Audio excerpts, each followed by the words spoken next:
November 17, 1997 Observer Newsletter, Part 1 of the most in-depth coverage of Montreal Screwjob ever by Observer staff. November 17, 1997. It will go down in history as the single most famous finish of a pro wrestling match in the modern era. 20 or 30 years from now, this story, more than any famous wrestler jumping promotions, more than any prominent death, and more than any record-setting house, will be remembered vividly by all who watched it live, and remembered as legendary from all who hear about it later. Through the magic of videotape, the last minute of this match will live forever, and be replayed literally millions of times by tens of thousands of people, all looking for the most minute pieces of detail to this strange puzzle. But the story of what led to those few seconds starts more than 1 year ago, far more reminiscent of the dirty con man past of the industry than the current attempted facade of a multi-million-dollar corporate above-board image those in the industry like to portray outwardly that it has evolved into.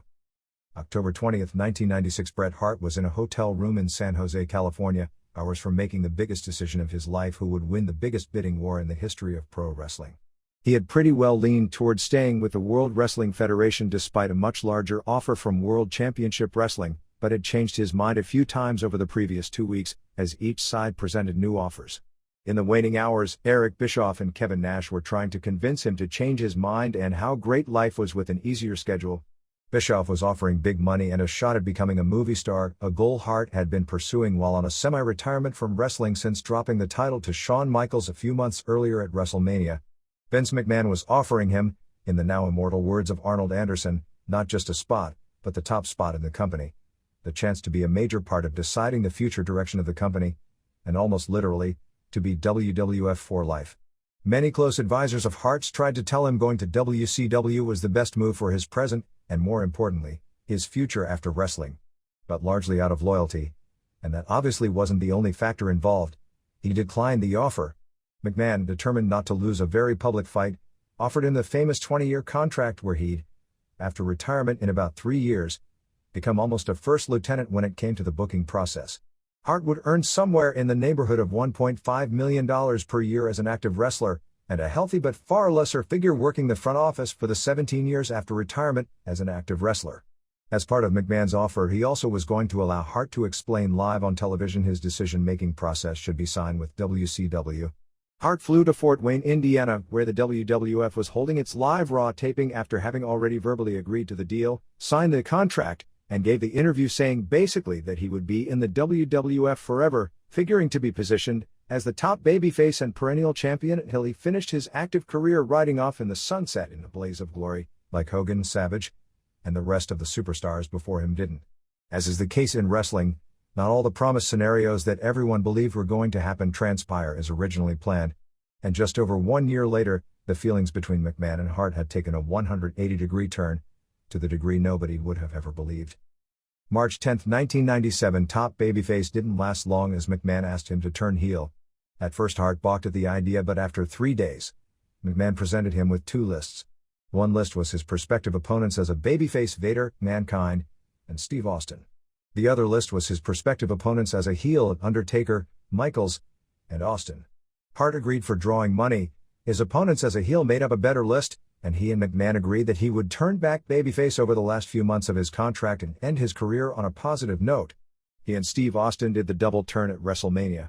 Hart himself then came up with the anti-American angle, where he would remain a babyface in Canada and Europe and do interviews that would for the most part speak the truth, so he could, when the time came to turn back in the US, have a reasonable explanation. September 8, 1997 Vince McMahon and Bret Hart had their first meeting where McMahon seriously approached Hart about his contract. About 3 months earlier, McMahon had told Hart that the company was in bad financial straits and that they might have to defer some of the money until later in the contract. This time his approach was more point-blank. He wanted to cut Hart's regular salary, around $30,000 per week, more than in half, and defer the rest of the money until later in the contract period when hopefully the company would be in better shape financially.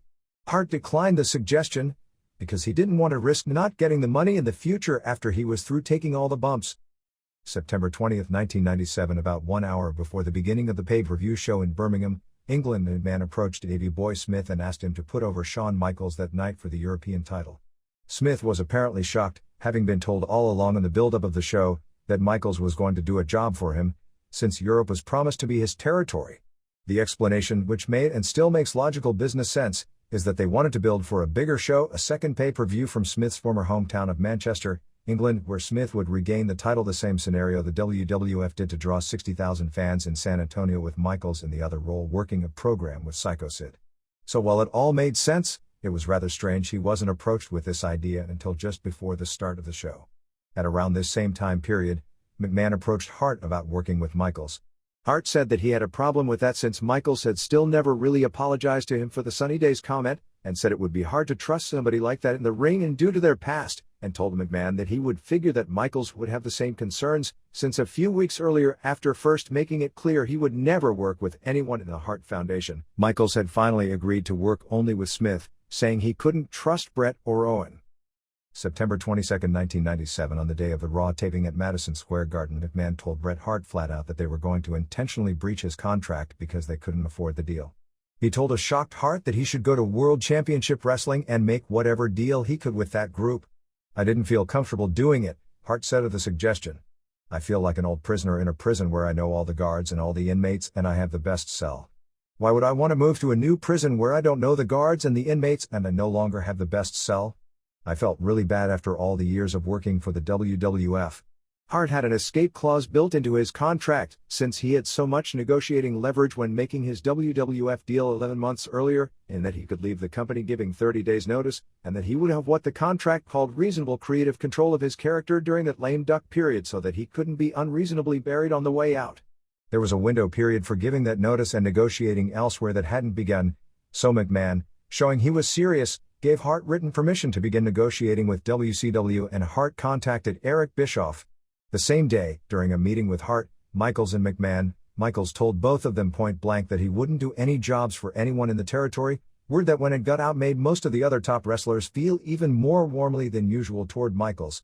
Michaels later reiterated that statement to Hart on October 4 in St. Paul when the two had agreed that for the good of the business that they'd work together. At the meeting, McMahon proposed a scenario where the two would have their first singles match in Montreal, where Undertaker would interfere, causing a non-finish. This would lead to Hart wrestling Undertaker on the December 7 pay-per-view in Springfield, Massachusetts, where Michaels would interfere, causing Hart to lose the title, as poetic justice, as his interference caused Bret to win the title in the first place, and that Royal Rumble on January 18 in San Jose would be headlined by Undertaker versus Michaels. During the meeting, Hart told Michaels that he'd be happy to put him over at the end of the run, but Michaels told Hart flat out that he wouldn't return the favor to him. Michaels and Hart spoke again on the subject on October 12 in San Jose, where once again Michaels told Hart that he wasn't going to do a job for him. October 21, 1997, McMahon approached Hart with the idea of losing the title to Michaels in Montreal, but promised that he would win it back on December 7. Hart, remembering his conversations where Michaels was adamant about not doing any more jobs in the territory, was reluctant, saying after the way the angle had been done with him representing Canada and it becoming a big patriotic deal, that he didn't want to lose the title in Canada. He was then asked to lose to Michaels on December 7 in Springfield, Massachusetts. Hart told McMahon that since Michaels had told both of them that he wasn't doing any more jobs, that he had a problem doing a job for someone who wouldn't do a job back. He told McMahon that he didn't want to drop the title in Montreal. Later, McMahon, Pat Patterson, Michaels and Hart had another meeting where Michaels, teary-eyed, told Hart that he was looking forward to returning the favor to Bret, and once again talked about his mouth saying the stupidest things in regard to saying he'd never do another job in the territory. Hart still refused to lose the title in Montreal. The night before, he had been asked to put Hunter Hearst Helmsley over in Oklahoma City via pinfall due to Michaels' interference, but changed the finish to a countout. On this night, he was asked to tap out to Ken Shamrock before the DQ ending involving Michaels, which he had no problem doing because he liked and respected Shamrock and wanted to help elevate him. The personal problems with himself and Michaels, which had become legendary in the business, resurfaced once again when the two and McMahon made an agreement to work together but to leave their respective families out of their interviews. It took just 1 week before Michaels did the interview talking about Stu Hart being dead but walking around Calgary because his body and brain hadn't figured it out yet. By this point, Hart had already stopped watching Raw because he had problems with the content of the show because he had 4 children that were wrestling fans that he didn't want seeing the direction it was going, so he was reacting to the remark based on the fact that his father and brother Owen heard the remarks and were upset about them. October 24, 1997, McMahon, before the show at the Nassau Coliseum, told Hart that the money situation in the company had changed and they would have no problems paying him everything promised in his contract. Hart told McMahon that WCW really hadn't made him a serious offer and that he really didn't want to leave, but that he was still uncomfortable doing the job for Michaels in that situation. He left the country for the tour of Bahrain and Oman with the idea that he was staying with the WWF, but knowing due to his window in his contract, he had to make the decision to give notice by midnight on November 1. October 31, 1997. Never one to work without a flair for the dramatics, Bischoff finally caught up with Hart, who was basically incommunicado in a foreign land most of the week. Just one day before Hart had to either give notice or stay for another year, Bischoff made a huge concrete offer. We don't know the exact terms of the offer, only that Hart said of the $3 million per year figure that both Jim Ross and Jerry Lawler talked about on the November 10 Raw, that they don't have any idea what I was offered, but others close to the situation say that figure is close enough that you couldn't call it wrong. Hart neither agreed nor turned down the deal, but gave the impression to WCW that they had a great shot at getting him. November 1, 1997. Hart had until midnight to make up his mind. He called McMahon and told him about the WCW offer and said that he wasn't asking for any more money to stay, but that he wanted to know what his future in the WWF would be over his next 2 years as an active wrestler, and that at this point he was leaning toward accepting the WCW offer. McMahon said he'd think about it and call him back in 1 hour with some scenarios. Before McMahon called back, Bischoff called again trying to solidify the deal. McMahon ended up calling back 4 hours later from his barbershop in Manhattan and told Hart that he didn't know what he was going to do with him but to trust his judgment because of their past relationship, that he had made him into a superstar, and that he wanted him to stay and that he should trust him, and asked Hart to give him ideas of where he wanted to go.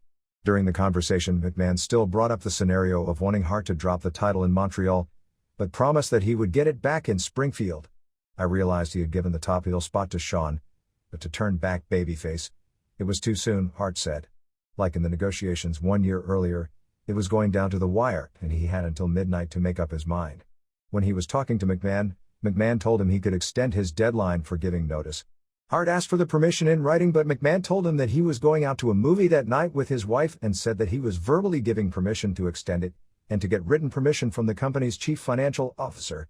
When Hart called to get the written notice, he wasn't given it because he was told he couldn't get it in writing on such short notice. At 7 p.m. Bischoff called again and presented a deal that, according to Hart, would have been insane not to be taken. At that point Hart was really having mixed emotions. He somehow felt bad about leaving the WWF and was just hoping McMahon would lay out a good set of scenarios for him and convince him to stay. At 9 p.m. McMahon called and, reversing fields once again, urged him to take the WCW offer. Hart told him that his heart was with the company and it would break his heart to leave, and that he appreciated everything McMahon and the company had done for him. McMahon told Hart that he wanted him back as a babyface, and had been wanting him to turn babyface for 2 or 3 months but just hadn't brought it up until this point. He then presented a scenario to Hart, presenting it as a way to get Hart to stay, but obviously designed to get Hart to take the WCW offer. He wanted Michaels to win the title in Montreal. For Springfield, they would do a Final Four match with Michaels, Undertaker, and Ken Shamrock, that Michaels would again win. At the Royal Rumble the two would have a ladder match, which Michaels would win. On Raw on January 19 in Fresno, California, Hart would open the show and say that if he couldn't beat Michaels and win the title that night, that he would retire from wrestling, and in that match he would regain the title. And then in Boston at WrestleMania, he'd drop the title to Austin. Hart looked at that scenario of 4 major losses with only 1 win and before his midnight deadline, gave official notice to the WWF and signed the contract WCW had sent over, with the agreement from all 3 parties that the word wouldn't leak out until November 10 to protect the Survivor Series pay-per-view. Hart went so far as to have his few confidants sign written confidentiality letters to make sure the word of his negotiations and signing with WCW didn't get out until November 10. November 2, 1997. Hart and McMahon started a very amicable conversation with the pressure finally off and the decision for Hart to leave having been made. He again suggested that Michaels win the title in Montreal, and in what will go down as perhaps the ultimate irony, said they could do a screw job ending to steal the title from him, and that the next night on Raw, McMahon suggested the two get into a mock argument where Hart would punch him, blaming him for the screw job. McMahon even suggested to hardway him, give him a hard punch that would either open him up or at least give him a noticeable black eye, to make it look legit. Hart again refused to do the job in Montreal, saying that he had never refused to do a job but he wasn't going to lose on Sunday or Monday, at the Raw tapings in Ottawa.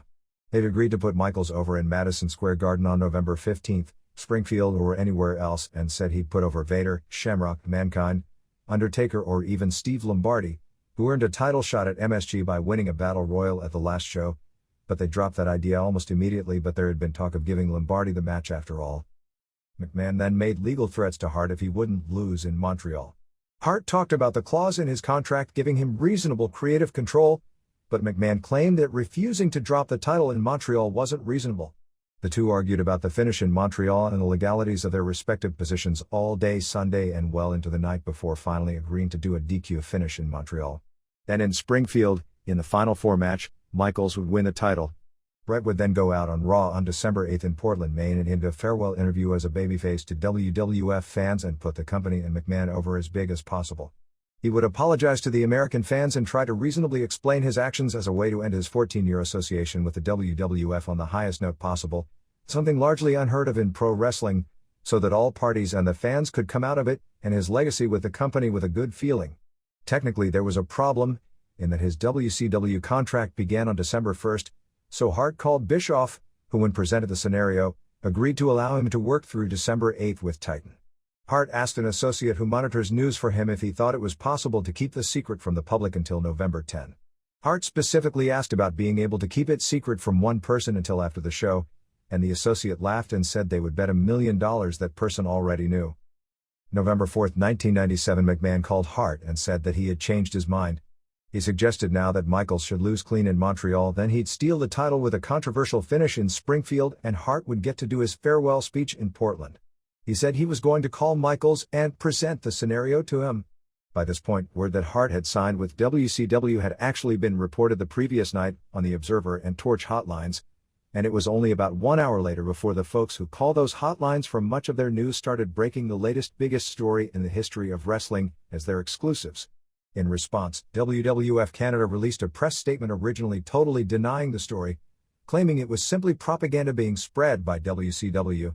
However, as the word got out, Titan Sports in Connecticut a few hours later contradicted that story, saying simply that Bret Hart was exploring all his options, but not going any farther, with the feeling that they wanted to protect the pay-per-view show.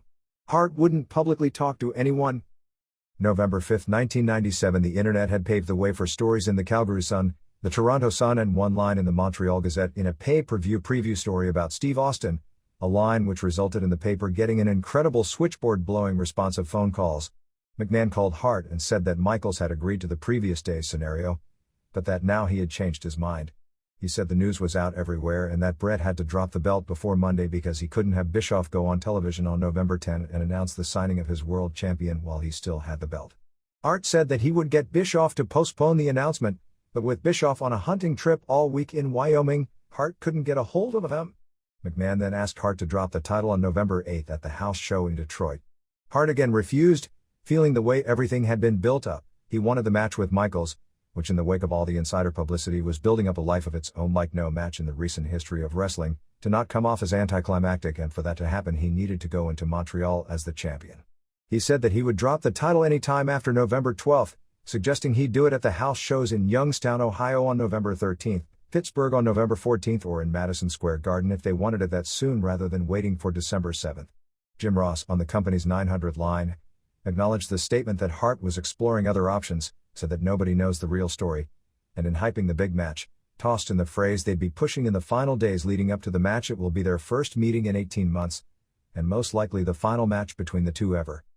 November 6, 1997, in a story in the Toronto Sun, Tiger Ali Singh, at a press conference promoting the WWF house show the next night in Toronto, said of Hart's leaving, "It's very disheartening.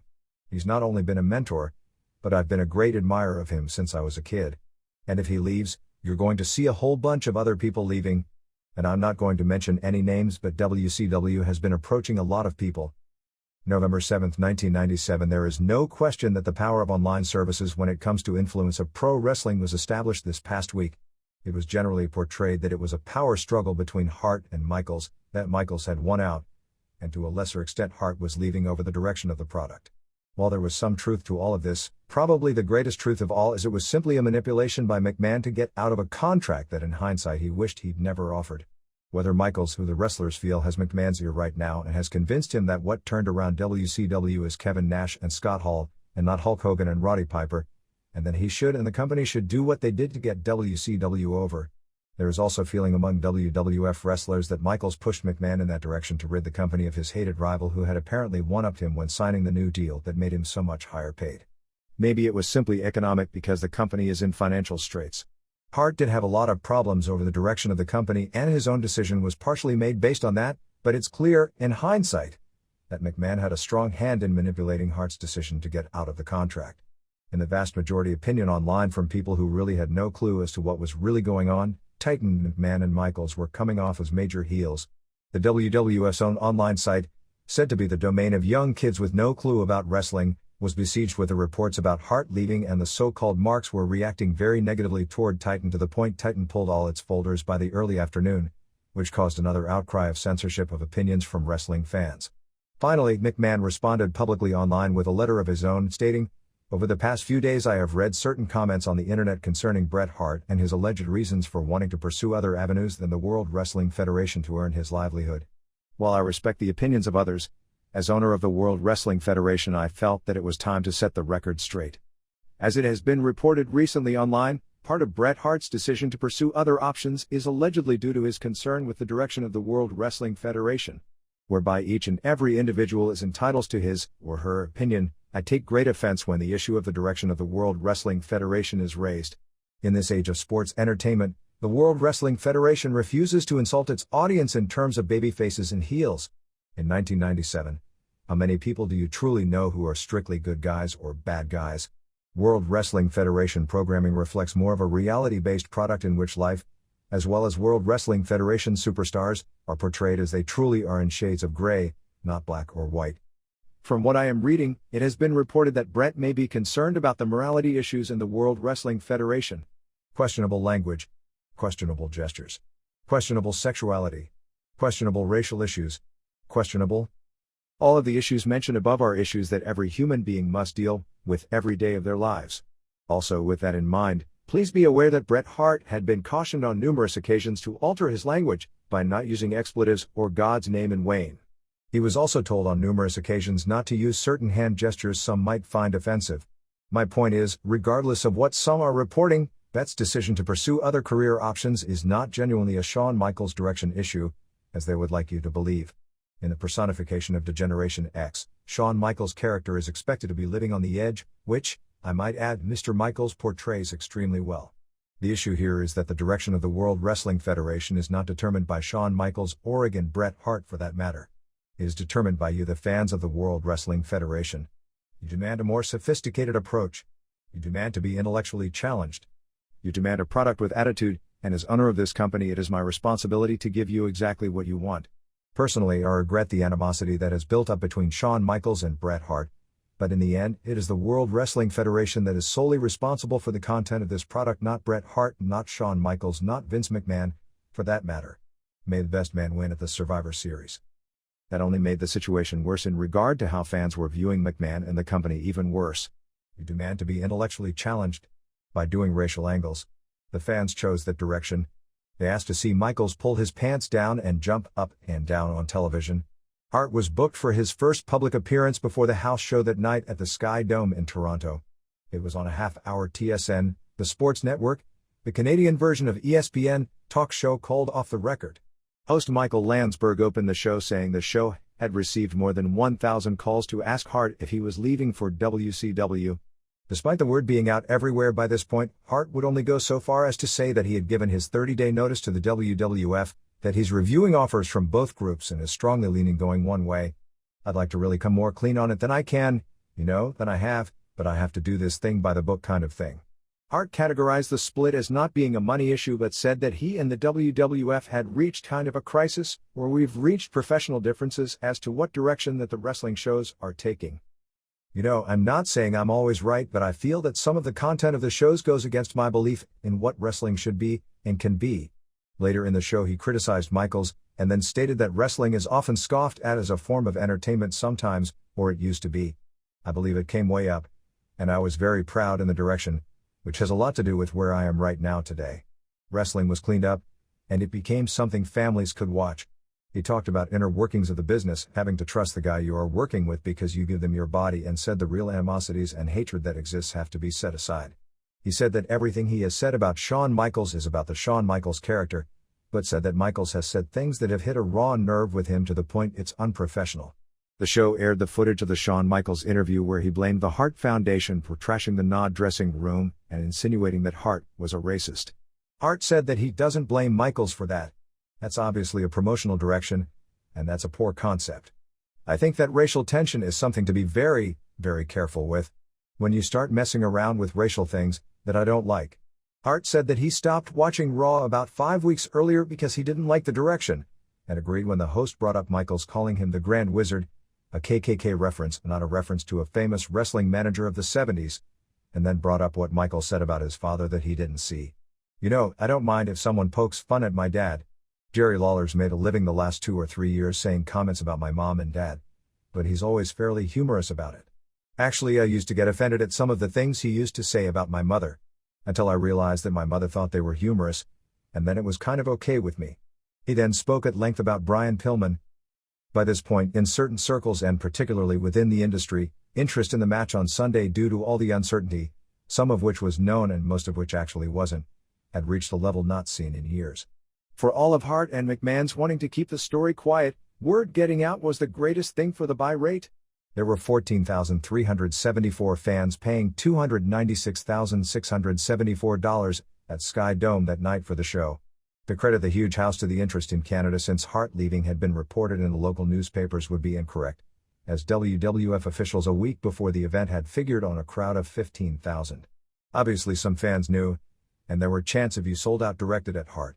Although this should have been expected, and Hart has been a pro wrestler for 21 years and been around the business a lot longer than that, the chants in his home country knowing what he was going through did get to him.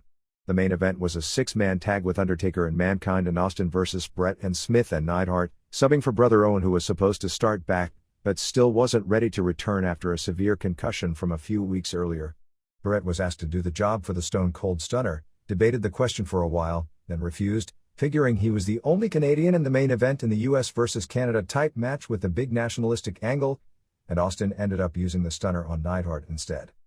November 8, 1997, the WWF ran a house show in Detroit at Cobo Arena for what would turn out to be Bret Hart's final match in the United States as a wrestler for the World Wrestling Federation.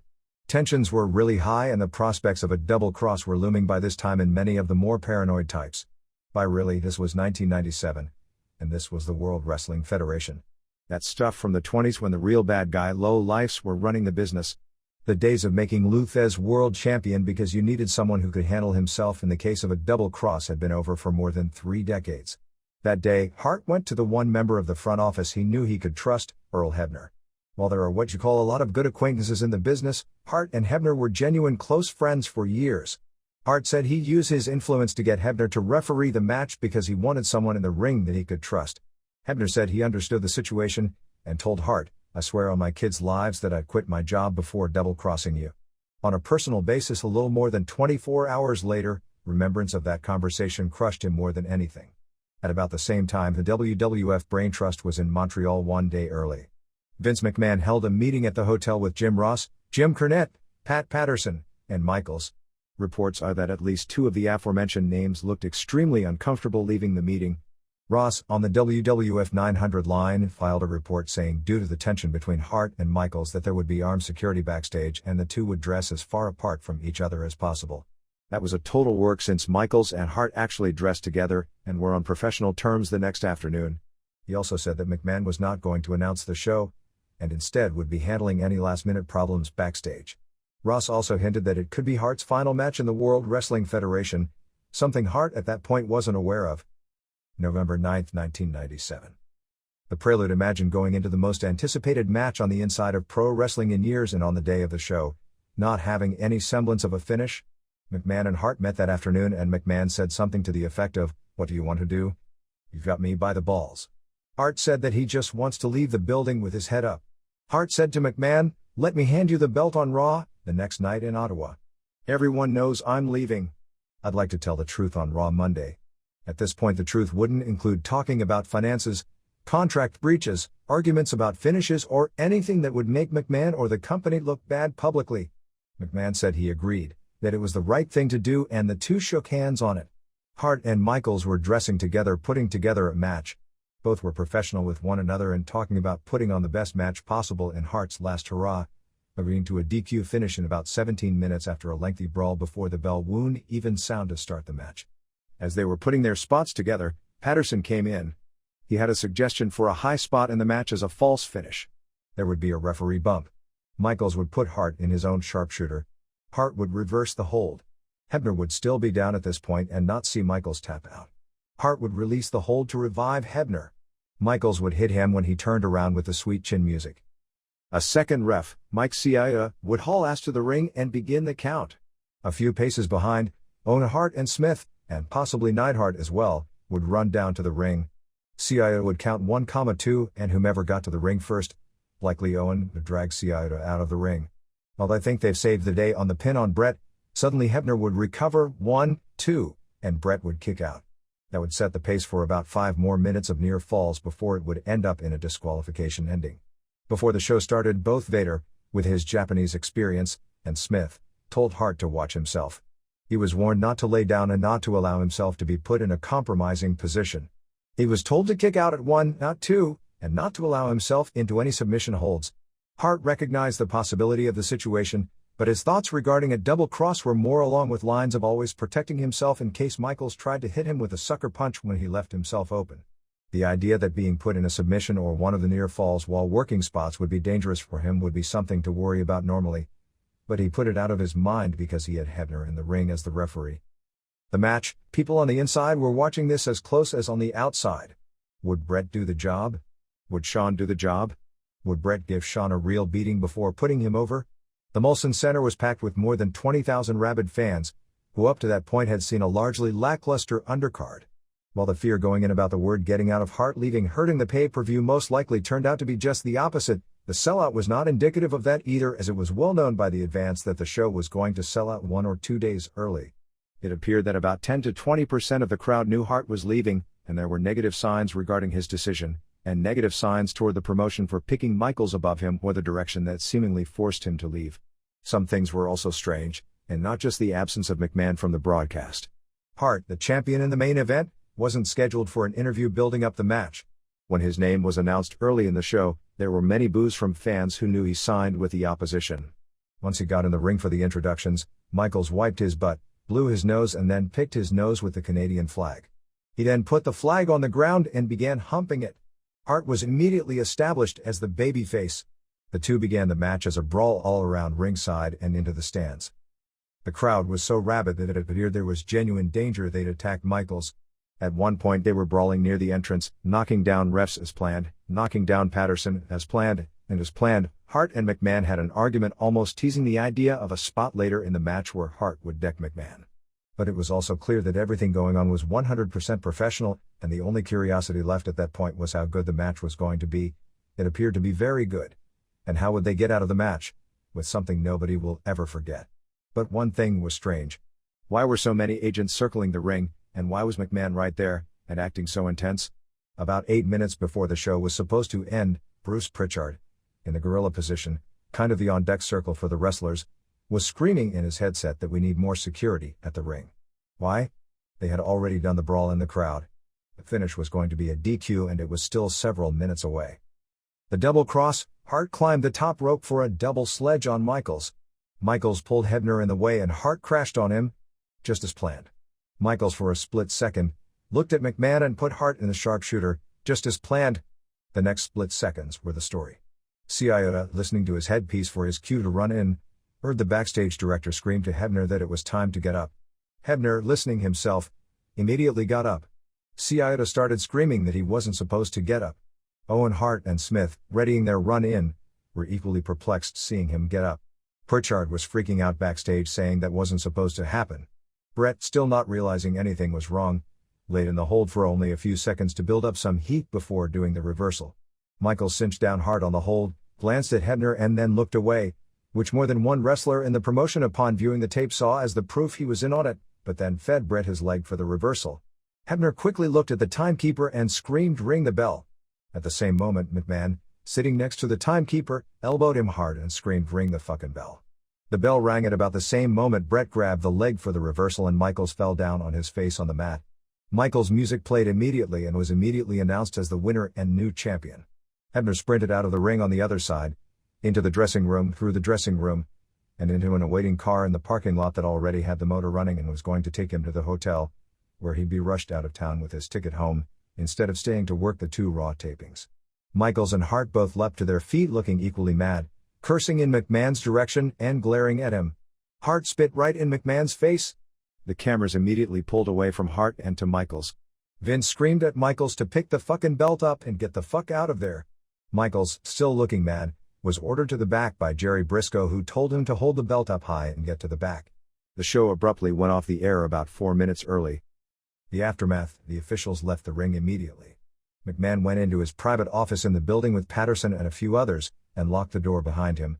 Hart, in the ring, flipped out on the realization of what happened, and began smashing the television monitors left behind until Owen, Smith and Neidhart hit the ring to calm him down. The 4 had an animated discussion in the ring, all looking perturbed.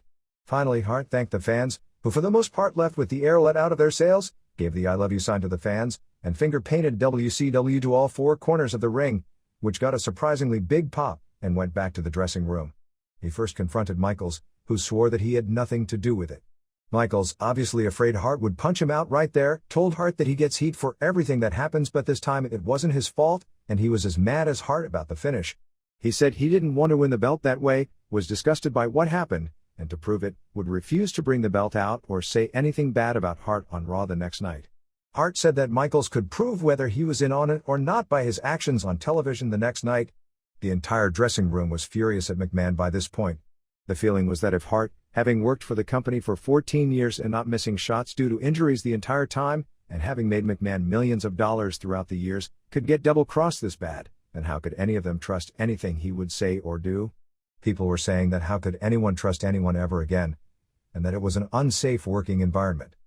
For 3 years after the steroid trial and all the bad publicity, McMahon had worked feverishly to change his legacy in the industry as not the man who ran all the other promoters out of business, not the man who marketed pro wrestling to young children while pushing steroid freaks, not the man who tried to destroy wrestling history and create his own, not his worked Harvard MBA, worked billion-dollar company, a man who was so vain as to give himself a huge award in Madison Square Garden as the genius who created WrestleMania, not the man who at one time tried to monopolize every aspect of the business for himself, but instead as a working man's hero, coming from humble beginnings, fighting those ruthless rich regional promoters and through nothing but guts, guile and vision, became the dominant force in the industry and taking it to a new level. And now, against all odds, the generous friend trying to help all the small regional promoters, acknowledging the past history of the business, fighting against billionaire Ted, the man who was stealing all his self-made creations while wasting his stockholders' money because of some alleged petty vendetta because the WWF would never be for sale, stealing his patented idea of Monday Night Wrestling, was hanging in there and would outlast his enemy again and somehow in the end come out on top. 3 years of a facade that was largely working to a new generation of wrestling fans who saw him as their underdog hero. The man who, to a generation that didn't know better, created pro wrestling, Hulk Hogan, and localized interviews and rose this grimy little industry from carnival tents to major non-smoking arenas, and who was the friendly face in the Father Flanagan collar who every Monday night epitomized the world of pro wrestling, was flushed down the commode. Even though he was so good at hiding who the old Vince McMahon was, to the point only those who had dealt with him for many years remembered about not letting your guard down. When the pressure was on, the old Vince returned. Only this time, it was in a situation where those who didn't know him were truly introduced to him for the first time. Undertaker was furious, pounding on his locked door, and when he came out to talk with him, Undertaker told him in no uncertain terms that he needed to apologize to Hart. He went to Hart's dressing room, where Hart had just come out of the shower. Smith answered the door and Hart said he didn't want to see him. Vince and son Shane McMahon came in with Sergeant Slaughter and Briscoe anyway. Vince started to apologize, saying that he had to do it because he couldn't take the chance of Hart going to WCW without giving back the belt, and he couldn't let Bischoff go on television the next night and announce Hart was coming while he was still his champion, and said how it would kill his business. Hart shot back that he had no problem losing the belt and told McMahon that he was going to dry off and get his clothes on, and told McMahon, "If you're still here, I'm going to punch you out." Hart called McMahon a liar and a piece of shit, and talked about having worked for him for 14 years, only missing 2 shots the entire time, and being a role model for the company and the industry, and this was his payback. McMahon tried to say that in 14 years this was the first time he'd ever lied to him, and Hart rattled off 15 lies over the last year alone without even thinking about it. Those in the dressing room watching were stunned listening to Hart rattle them off, and McMahon not offering a comeback. Hart got dressed and twice told McMahon to get out. Hart got up, and a scuffle started, with them locking up like in a wrestling match, Hart breaking free, and throwing a punch to the jaw that would have knocked down a rhino. One punch KO in 40 seconds. McMahon growled like he was going to get up, but he had no legs. Shane McMahon jumped on Hart's back, and Smith jumped on Shane's back, pulling him off. Not realizing there would be trouble, Smith had already taken off his knee brace and hyperextended his knee in the process of pulling Shane off. Hart nearly broke his hand from the punch. McMahon's jaw was thought to be fractured or broken. Hart asked Vince if he was now going to screw him on all the money he owes him, and a groggy Vince said no. He told Shane and Briscoe to get that piece of shit out of here, and glaring at both of them, told them if they tried anything, they'd suffer the same result. In dragging McMahon out, someone accidentally stepped on his ankle, injuring it as well. And later, Hebner, at the hotel and on his way out of town, was confronted by one of the wrestlers who asked how he could do that to one of his best friends. Hebner claimed ignorance and swore that he knew nothing about it and was so mad about it he was going to quit. Jack Lanza, likely as part of another facade, was begging him not to. Patterson, Nichols and Pritchard all denied any knowledge to the boys. Everyone denied it, but it was clear everyone had to know, from the production truck to go off the air several minutes early, to the director to get the shot perfect of the sharpshooter where you couldn't see Brett's face not quit, to Hebner in particular, to the ring announcer to get the announcement so quickly, so the man handling the music to have Michael's music all queued up, to all the agents who were surrounding the ring knowing the possibility of something unpredictable happening. When Hart got back to his hotel room in a total daze, he was furious at McMahon because he knew he was screaming at the timekeeper to ring the bell, but almost recognizing it as a reality of a business that he should have known better than anyone. But when he had a tape of the finish played to him, he clearly heard that it was Hebner's voice screaming ring the bell, and at that point was personally crushed. Phone lines were ringing off the hook around wrestling land that night. People closest to the inside of the business were thinking double cross, although the big question was whether Michaels, since he looked so pissed at the finish, was in on it. Some more skeptical types, remembering Brian Pillman and Kevin Sullivan, thought it because of the prominence of the match and the interest, that it had to be a very well-acted work. Virtually all the wrestlers backstage thought it was a double cross, but a few, not wanting to be marks, were wary of fully committing to the idea. Some people who were close to inside thought it was the greatest worked finish in the history of wrestling, because it got everyone talking. Others, particularly people who had casual fans watching with them, or those attending the show live, saw how the finish to a casual fan came off looking so badly, thought it was either a poorly conceived angle that was well acted by a company trying too hard to fool smart fans, or maybe a double cross. But by the morning the true story had become obvious. November 10, 1997, when the wrestlers fully realized what had happened, Hart turned into almost a cult hero, and McMahon's image took an incredible tumble. Hart himself remarked that while he had his problems with McMahon in the late 80s, that when Phil Mushnick wrote all those scathing articles about him during the 90s, he defended McMahon, even though he deep down knew most of what was written about him to be true. According to two WWF wrestlers, roughly 95% of the wrestlers in the company were planning on boycotting the Raw taping later that night over what happened. But as the day went on, the talk simmered down. Hart told those who asked him that since they had children and mortgages, that they shouldn't risk breaching their contract and should go. However, Owen Hart, Smith, Neidhart and Mick Foley were so upset they all flew home, missing the tapings both this night and also in Cornwall, UNT the next night. Many were saying they could no longer work for someone who would do something like that. While rumors abounded about Hart, Smith and Foley all quitting, at press time it appeared none of the three truly knew their future, but that they all had a bitter taste in their mouth for the company. They weren't the only ones. Most of the wrestlers were there, and with none of the Hart family around, McMahon gave his side of the story. He portrayed it as if Hart had agreed to drop the title in Montreal, but when he got to the building, he said he was a Canadian hero and an icon and refused to drop the title, and said Hart said he would give the belt to McMahon on Raw the next night and refused to ever drop it. Reports were that by this time few if anyone in the dressing room believed a word of it. Most of the wrestlers by this time knew Hart was more forced out than voluntarily leaving over money, although knowing he had signed a great money deal. Most of the heat was on Michaels, with the belief that Michaels was younger and more in Vince's ear, and there was a lot of bitterness because it wasn't a secret by this point that Michaels had told people on several occasions that he would never do a job in the territory. The show went on in Ottawa, but not before Bischoff had already announced on Nitro 1 hour earlier, in what was the same angle he's done so many times to tease and deliver the opposite, that Bret Hart had signed with the NWO. Bischoff opened the show with the entire NWO holding Canadian flags, and badly mockingly singing "O Canada." WCW announcers Tony Schiavone, Mike Tenay and Larry Zbyszko talked for most of the first hour about the announcement, with Schiavone and Tenay, likely on orders from Bischoff, acting stunned, describing Hart as a second-generation wrestler who stands for tradition, in other words positioning him as another Curt Hennig or Jeff Jarrett, rather than the level of a Hulk Hogan to justify a nearly $3 million per year salary. Zbyszko was the one who acted as if he didn't believe it. In the first commercial break, Gene Okerlund did a 900-line tease saying how Bret Hart punched out a prominent official, and he'd have the story on his hotline, which did huge business. During the hotline, because of fear of legal repercussions, the story wasn't told until late in the report, only a sketchy version told, and McMahon's name was never mentioned. With more curiosity than anything in recent memory, the WWF drew its strongest Raw rating since the early days of the Monday Night War, a 3.39 rating and 5.16 share, largely due to curiosity stemming from the publicity, the match, and from the announcement about Hart earlier in the event on WCW, and amidst all the chaos and confusion, presented one of its all-time worst shows. Nitro did a phenomenal 4.33 rating and 6.39 share. Michaels opened the show. Yes, he was carrying the belt. And what did he say about Hart? He said he beat the man in his own country with his own hold, and that he ran him out of the WWF to be with all the other dinosaurs down south.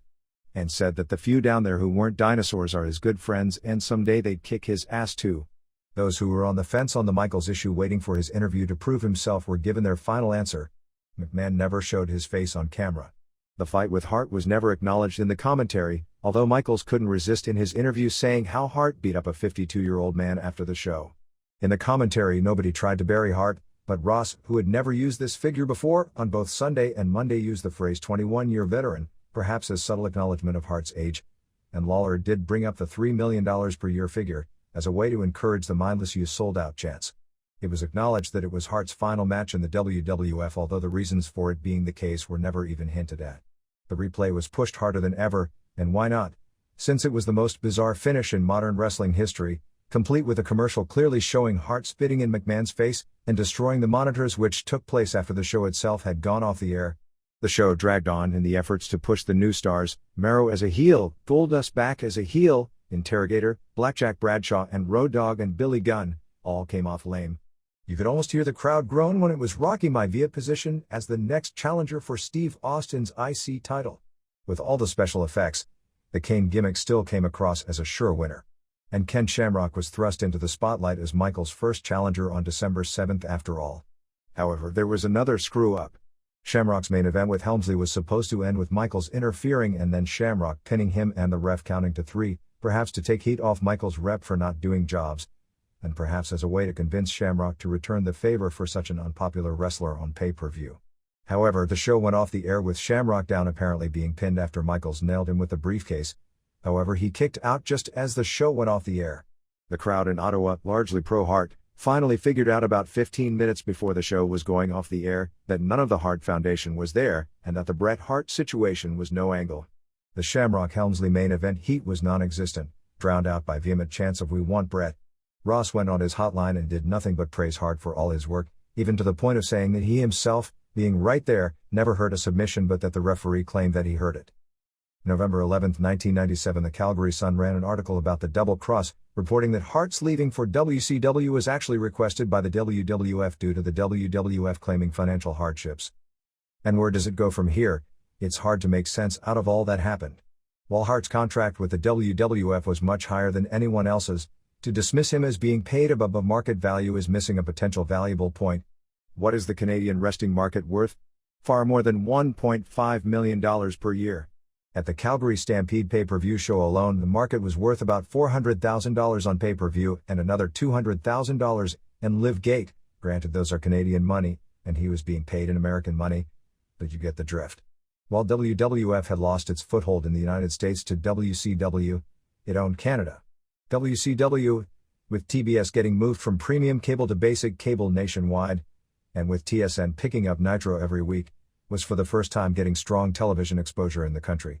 No matter what he did or didn't mean elsewhere, and there is no denying he was a major draw in the United States, and probably more so in Europe, Germany in particular, he was the wrestling star in Canada. Handing him to the opposition will mean from a Canadian standpoint, every bit as much as Hulk Hogan joining with WCW, and we've all seen what the long-term effects of that turned out to be.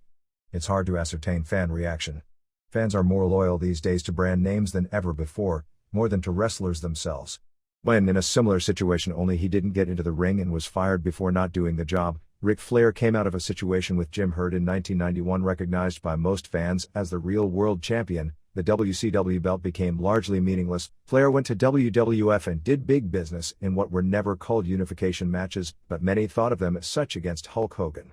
For nearly 2 years, before Flair returned as the cult hero, the small crowds attending WCW matches never stopped the "We Want Flair" chants. There are similarities here, and if anything, times being different mean more people than ever will be aware of it, making similar chants perhaps more likely. But a lot of the newer fans also for the most part have less respect for the wrestlers as people and more as animals to perform stunts to entertain them, like in other sports, have more loyalties to the home team than its players who come and go for the biggest buck. And while everyone will put their different spin on what happened, and like with Hogan and Bruno and nearly every other superstar of the WWF beforehand, Bret Hart failed one of the things he wanted most out of his career, and that was to walk away from the company without the bitterness and with mainly good memories. Both Bret Hart and Vince McMahon wanted their legacies to be tied together and represent all that can be good about pro wrestling.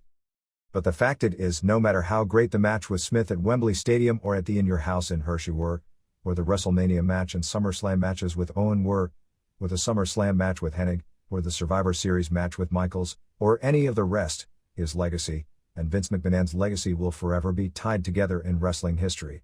The defining moment of both a Hall of Fame wrestler and the man who for a decade was the dominant promoter in the industry will be the moment that the world realized, right in front of their eyes, with no apologies, and with no turning back to rewrite history, just how truly deceitful, to the core this business can be, and just how much 14 years of being one of the great performers in the history of the industry truly meant on the inside to the company that benefited from it.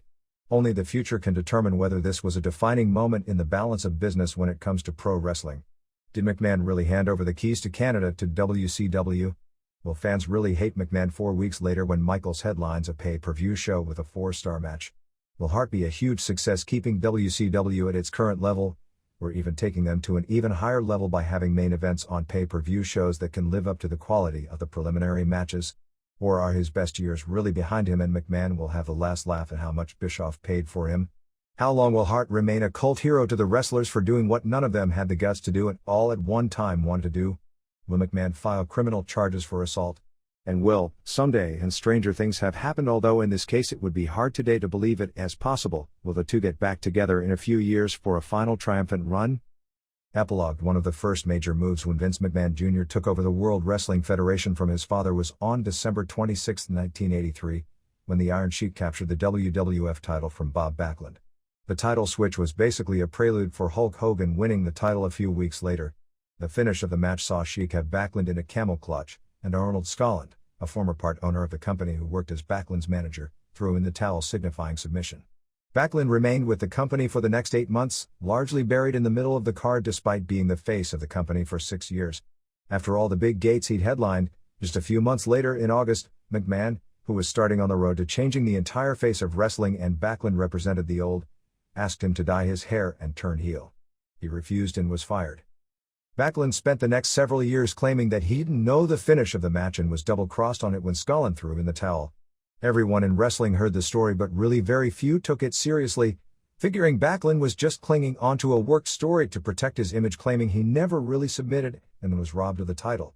On November 25, 1985, before a match in Madison Square Garden, Victoria Wendy Richter, literally minutes before going into the ring for a match with Spider Lady in Madison Square Garden, was given a contract by McMahon and asked to sign off on all her merchandising rights.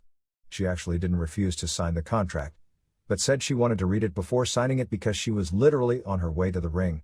McMahon told her actually she has claimed, demanded to her, to sign the deal. She told him to wait until after the match so she could read the contract and then maybe sign it. As it turns out, Spider Lady wasn't the wrestler who had been Spider Lady in the past, but was instead Lillian Ellison, better known as Fabulous Moolah. Although Lillian was probably closing in on 60 by that point, she maneuvered Richter into a position, and the unsuspecting Richter was held in position and had her shoulders counted out for the pin, and never worked in the WWF again. After the match and to this day, Moolah had always maintained to Richter, like Michaels to Hart, that she wasn't aware of the setup either, and the 3 count came as just as big a surprise to her. It brings to mind a few old sayings. History repeats itself. Leopards don't change their spots. Perhaps as much as we would all like to believe otherwise, deep down to its core, the wrestling industry really doesn't change either. Famous pro wrestling world title double crosses. 1911 Frank Gotch vs. George Hockenschmidt, one of history's most famous pro wrestling matches ever. Gotch, who became recognized almost universally as world champion with a win over Hackenschmidt 3 years earlier, was defending his title in the first ever rematch of the century. Before the match ever took place, Ad Santel, a noted hooker, an old term for submission expert or bonebreaker, a sparring partner of Hackenschmidt who, as it later came out, was paid $5,000 by Gotcha's people to do so, tore out Hackenschmidt's knee. Because a record-breaking gait was expected and achieved, $87,000 in those days would probably be like $8 million today. The show had to go on and the promoters kept the injury a secret from the public. Gotch, knowing about the injury, reached an agreement with Hackenschmidt, who wanted to pull out of the match due to his injury, to give him one fall in the best of 3 and carry him to a match where he looked credible. But once the match started, Gotch double-crossed him, winning easily and quickly in 2 straight falls. 19-20-year-old Caddick vs. Joe Malsu. Caddick, the champion, had already agreed to drop the title to Joe Stecher just a few weeks later in New York, but in this match Malsu shot on him and hammered him the entire match and was given the decision. The press, largely controlled in those days by the wrestling promoters, hushed up the match and the title change was never recognized. 1925 Wayne Munn vs. Stanislaw Zbyszko. Munn was a 6'8" giant, especially for his time, and a college football hero, but he actually couldn't wrestle, but he could draw football fans, so I guess that made him decades ahead of his time. Seeing box office, Strangler Lewis, who controlled the world title with promoter Billy Sandow as the Hulk Hogan and Vince McMahon of their eras, dropped the title to Munn to build up a successful run leading to it being returned in due time. Rival promoter Tony Stecher, whose brother Joe was a legendary wrestler and rival of Lewis at the time for who really was the best wrestler around, put Zbyszko up to stealing the title. 2 months earlier, to prove his loyalty to Sandow, Zbyszko put Munn over cleanly and professionally, so they had no fear in giving him a title match. Once this match started, Zbyszko, one of the great true wrestlers of his era, although nearing 60 by this point, shot and beat him so badly the referee, one of Sandow's most loyal employees, had no choice but to stop the match and award the title to him to save Munn from more of a beating and prevent the Philadelphia fans from rioting from the farce of any other decision. Sandow got the commissions in Michigan and Illinois to erase this match and still bill Munn as champion, and as quickly as they could arranged for him to drop it to Lewis, creating 2 champions, while Zbyszko, on the same night as Lewis beat Munn, put over Joe Stecher as planned. 1926 Joe Stecher vs. John Pesek. This match was at the Olympic Auditorium in Los Angeles. The two worked the first 2 falls of a title match with Stecher defending. In the 3rd fall, Pesek, another wrestler who most experts of the time would rank as among the greatest wrestlers ever, double-crossed Stecher and beat the hell out of him, putting him in a double wrist lock. But this was all for naught because the referee at that moment ruined the double cross by disqualifying Pesek for no apparent reason. There was a major investigation by the Athletic Commission, but as was likely during that time period, the promotion probably bought off the commission and Stecher retained the title. 1931 Ed Don George vs. Strangler Lewis. At this point Lewis and Sandow had been in business with Northeast promoter Paul Bowser and all were making big money with Gus Sonnenberg, another football hero who couldn't wrestle, as champion. After Sonnenberg was beaten up on the street by a middleweight wrestler in a situation set up by their rival promoters, Bowser, without consulting Sandow and Lewis, had Sonnenberg drop the title to George, who had just come out of the Olympics, and was another great wrestler. Lewis was waiting for his revenge, but did jobs for Bowser's wrestlers to show his loyalty, and a title match was set up for Los Angeles. As they got into the ring for a match George was supposed to win, Lewis came out and casually said that he was going to take the title, and they could do it the hard way or the easy way. Since George knew he couldn't beat Lewis, he chose the easy way. 1931 Strangler Lewis vs. Henri Deglaine. It took only 3 weeks before Bowser signed Lewis to defend the title in Montreal against Henri Deglaine, the 1924 Olympic gold medalist who had become a big draw. This was the famous Battle of the Bite we wrote about after the Tyson Holyfield fiasco. Lewis went into the ring knowing he was going to win in 3 falls.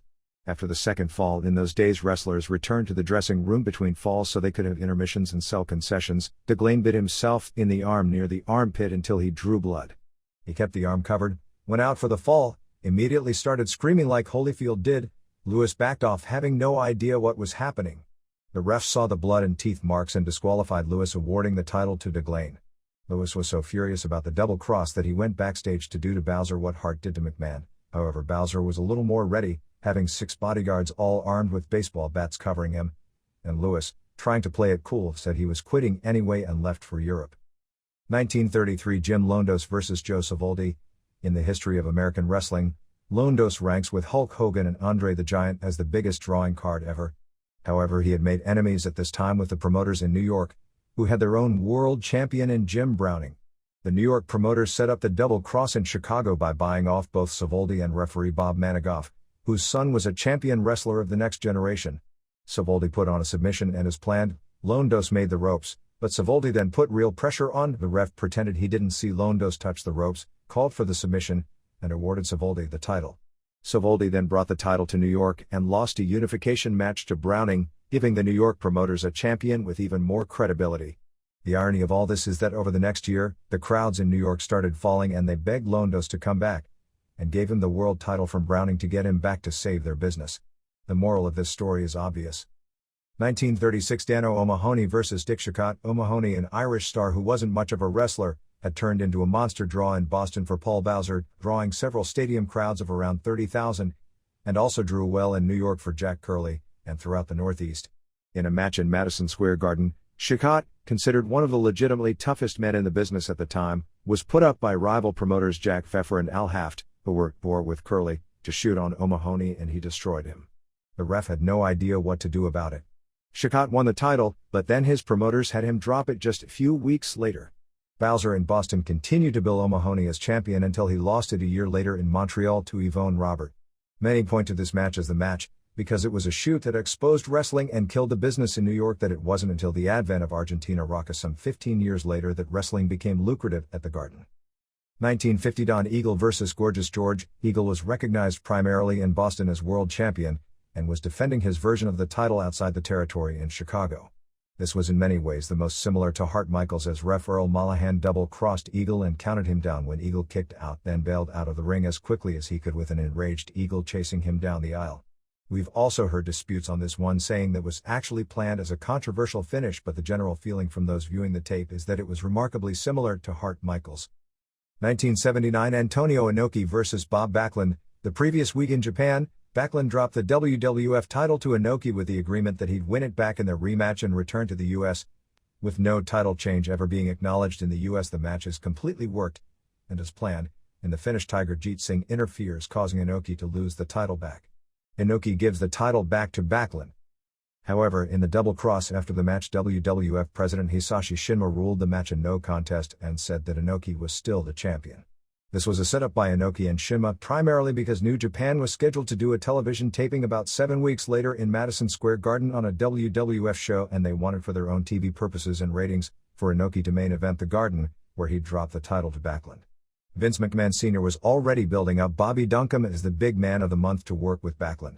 McMahon basically ignored everything, and as a face-saving gesture, brought in Inoki to wrestle Iron Sheik and build his matches for the WWF World Martial Arts Championship, a title Inoki would continue to use for many years in the future, both in Japan and the US for Japanese television. Neither Backlund nor Duncombe entered the ring for the belt, nor was Backlund introduced as champion, and he was then given the belt after beating Duncombe. However, all the pre-match hype in the US for the match had Backlund defending against Duncombe. 1983 Bob Backlund vs. Iron Sheik, see page 7.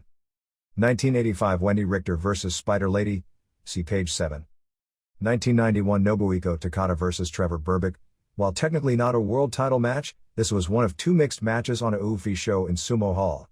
This match, featuring a former boxing heavyweight champion, and another featuring James Waring, at the time recognized by the IBF as the World Cruiserweight Champion, against pro wrestler Billy Scott, were expected by the Americans to be worked. However, once the bell sounded, Takada shot on Berbick, laying in a few hard leg kicks. Berbick freaked out, left the ring at 2:52 of the first round, and refused to come back out. Scott and Waring had worked out a match, and Scott was working with Waring early. When it came time for Waring to make his comeback and win, Scott shot on him, took him down and controlled him on the ground for the rest of the fight, which turned into a shoot, and Scott won the match via decision. 1994 NWA Title Tournament. While also not at the time a Major League World title, the NWA name was being resurrected by a number of small promoters, who had Todd Gordon's Eastern Championship Wrestling, ostensibly and really controlled by Booker Paul Heyman, host a tournament to crown a champion. There was no double cross in the ring, as it was agreed ahead of time, although reluctantly by some, for ECW's champion, Shane Douglas, to win the tournament. It was after the match that Heyman, Gordon and Douglas double-crossed the rest of the NWA, throwing down the title belt and grabbing his own title while a shocked NWA president Dennis Coralluzzo was in the ring watching. Corluzzo was tricked after the speech into doing a promo for ECW television, stripping Douglas of the title, allowing Gordon to announce they were splitting from the NWA and forming a new company, Extreme Championship Wrestling, and recognizing Douglas as their first champion. Corluzzo and ECW had been territorial enemies in the past, had mended fences for this show, and have remained enemies ever since, with the exception of a peace truce between the two sides in 1997 that lasted for about 15 seconds before both sides claimed the other had double-crossed them again. In the wake of all that insanity came the show itself, on November 9th at the Molson Center in Montreal. Survivor Series Live drew a sellout crowd of 20,593, 18,101 paying an all-time province record $447,284. The show, when it was over, was overshadowed by the finish of the main event and the aftermath. Before the show had even started, it was guaranteed the show would be upstaged by the main event, both the quality of which and the backstage maneuvering, negotiating, professionalism and ultimately threat of double-crossing rather than anything that took place underneath. As it was the same broken record. The lack of talent depth in the WWF was made even more glaring in a show format that requires so many wrestlers to work the show. Even more glaring was that the problem seems to be in the picking of talent. Historically, the WWF has always been known as a big man territory. In the 80s that served them in good stead because they were controlling the fan base into the idea that the steroid look was superior, and then continued to parade out an assembly line of guys who weren't generally very good workers, but provided the fans with what they wanted. In the 90s, for numerous reasons, mainly media and government pressure, things had to change, which is where Bret Hart and Shawn Michaels, talented mid-card performers that were generally considered in the 80s as not to have any main event potential due to their size, got their shot at superstardom. But even in those days, WWF still marketed successfully some marginally talented and even untalented big men to the top of its cards. If you look at the undercards of WWF versus WCW, in WCW you are filled with small men who wow the crowds with matches that get over. WWF has the same big men doing an outdated style of plotting brawling that gets no heat on the big shows, and generally Michaels and or Steve Austin or Hart are there at the end to save the show. WCW still has the terrible main event matches, but it can't be argued with the results of the buy rates, and that is those terrible over 40 wrestlers that work on top draw the casual fans through their name recognition. But for every Kane, which is a gimmick that seems to be hitting it big, you have far too many crushes, interrogators, Brian Lees, Justin Hawk Bradshaws and Kama Mustafas, who are all huge men with no fan appeal, or men like Farouk and Ahmed Johnson with little ability in the ring and some, but not overwhelming, fan appeal. The wrestlers in first two matches on this show were a lot worse than I see locally with independent wrestlers with little experience. And the wrestlers they are scouting on the independent scene are close to Brian Lees than to Shawn Michaels, both in terms of size and talent, if you get my drift. It's hard for me to understand, because the concept of when everyone in the ring is 6'5", that there are no big men in the ring who can get away with slow moving and a lack of action, but when everyone in the ring is 5'9", then a 6'3" wrestler can get away with doing big man spots and still have a good match, because size in the ring is all illusion based on who one is in the ring with.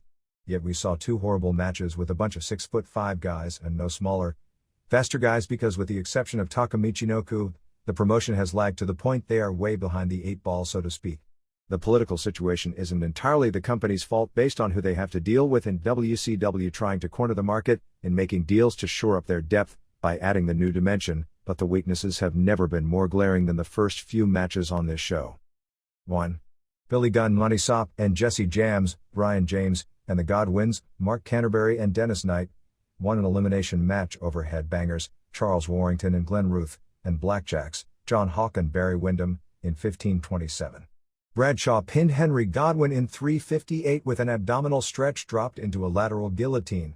Phineas Godwin pinned Windham in 5:16 after a clothesline. Windham looked really bad in this match. Gunn pinned Mosh in 8:43 when he blocked a bulldog and stuffed him on his face. Thrasher pinned Phineas in 12:39 with a Thez press off the top rope. Jams pinned Bradshaw in 13:46 with a schoolboy. This left Jams and Gunn, who seemed to be getting a big push as the next challengers for the load, in with Thrasher. Thrasher had Jams pinned, however Jams had already tagged Gunn behind Thrasher's back, and Gunn came off the top rope with a leg drop and scored the pin. Dud. 2. The Truth Commission, Robert Millay and Don Callis and Luke Poy and Barry Buchanan, won an elimination match over the DOA, Brian Adams and Brian and Ron and Don Harris, in 9:58. The idea of this match seemed to be to put Interrogator over by destroying everyone. Similar to the successful booking at a Royal Rumble a few years ago that put Diesel into the upper echelon. This was nowhere near as effective. Interrogator was billed as 7'0", 388 pounds, but he looked really bad and didn't get heat, even though he's got somewhat campy facial expressions. First he destroyed Chains with a side slam in 118. In retribution, Skull pinned Jackal in 252 with a side slam.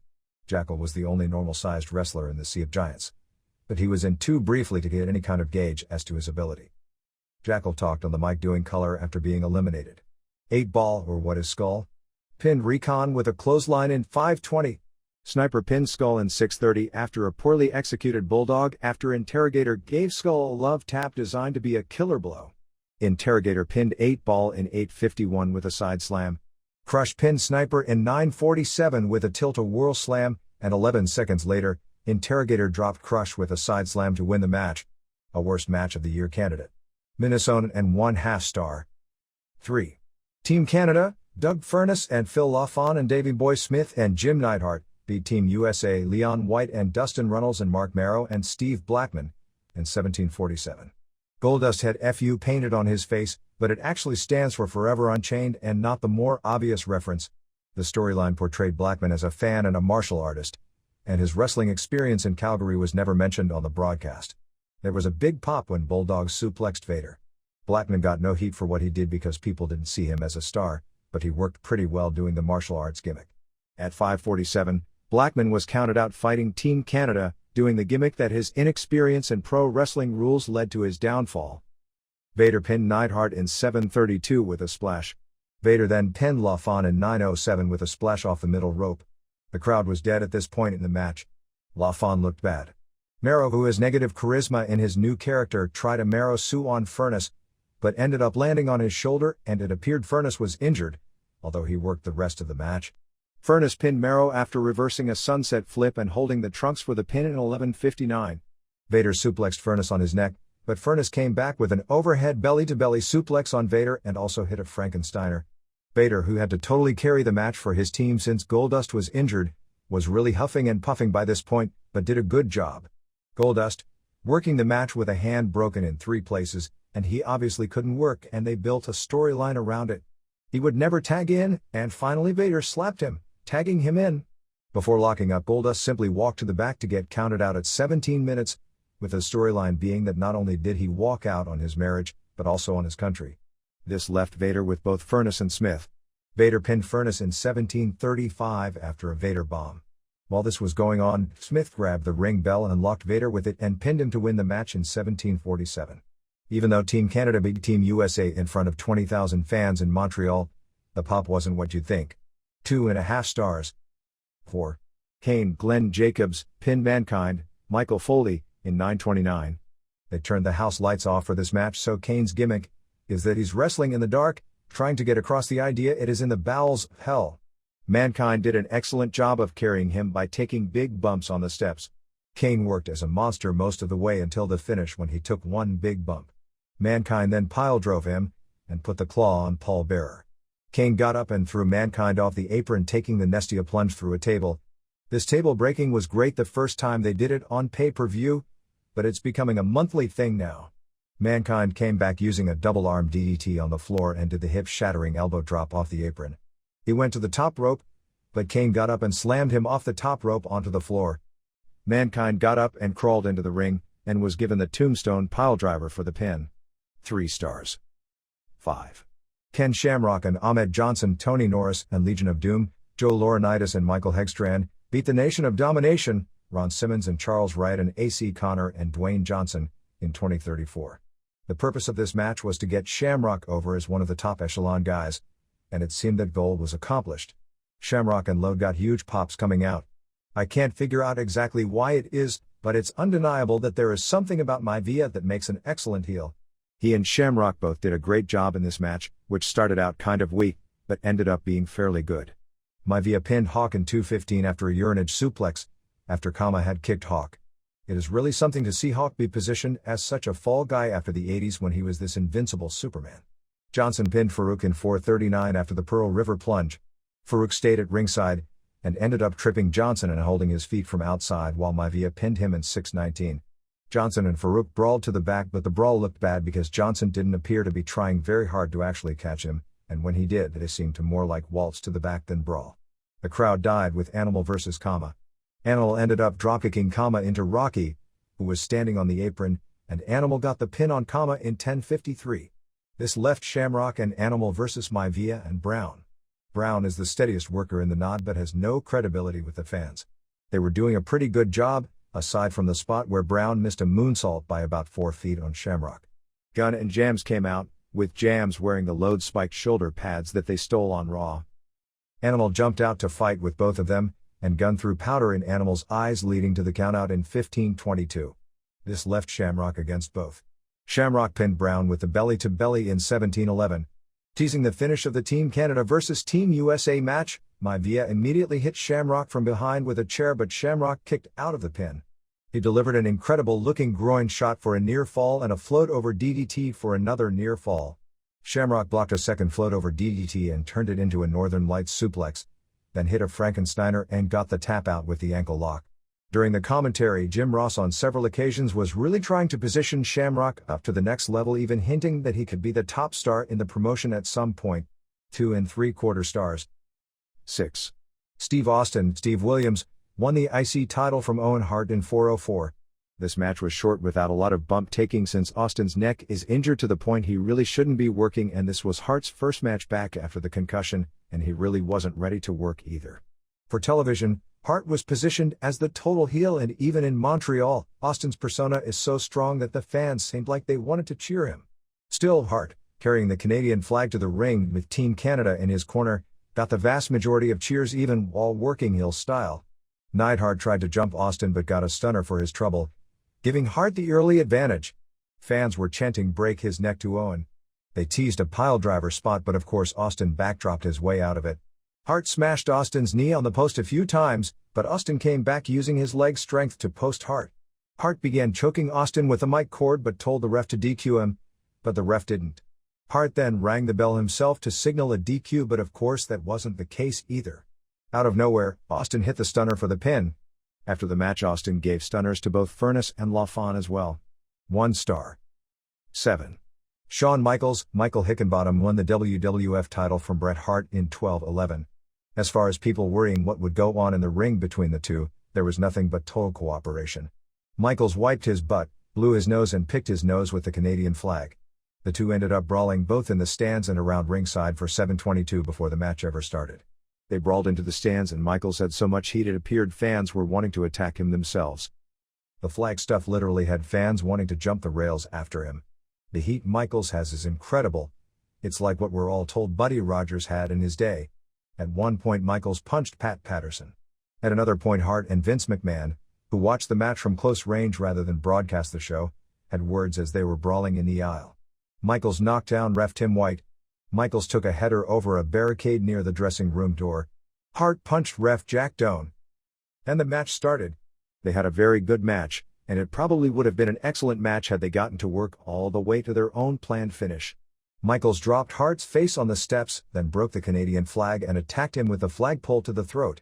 Hart did the figure 4 around the post. There was a small chant of "Bret sold out." He put on the figure 4 in the middle, but Michaels reversed it and Hart got to the ropes. Hart got a few near falls before the referee bump with Earl Hebner, leading to what no doubt will go down in wrestling history behind the scenes as one of the most famous finishes ever. 3 3/4 stars.